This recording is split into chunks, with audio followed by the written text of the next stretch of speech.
আসসালামু আলাইকুম। তো আমি যে খবরটা বললাম যে মক্কা মদিনার জন্য লোক লাগবে, এটা কোনো ফলস কোনো খবর না। যেমন ধরেন আমি এখন যদি দেখাই, আমি এখন ক্যাম্পে দাঁড়িয়ে আছি। যদি একটু পিছনের ক্যামেরা করে দেখাই তাহলে অবশ্যই দেখতে পাবেন, কারণ এটা কোনো ফলস খবর না যে লোক লাগবে।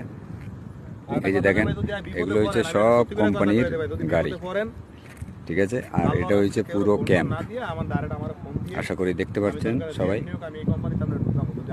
এটা বিশাল বড় কোম্পানি, সমস্যা নেই। তো এই কোম্পানিতে লোক লাগবে অনেক, তো এই জন্যই কিন্তু নিয়োগ দেওয়া হচ্ছে। আপনারা যদি কেউ আসতে চান, যে কাজ করবেন সেই ভাই কথা বলবেন।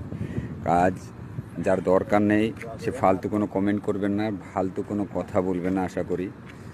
তো বাস এটাই বলতে যাচ্ছি, এই কোম্পানিতে লোক লাগবে মক্কা মদিনার জন্য, তাই জন্য কিন্তু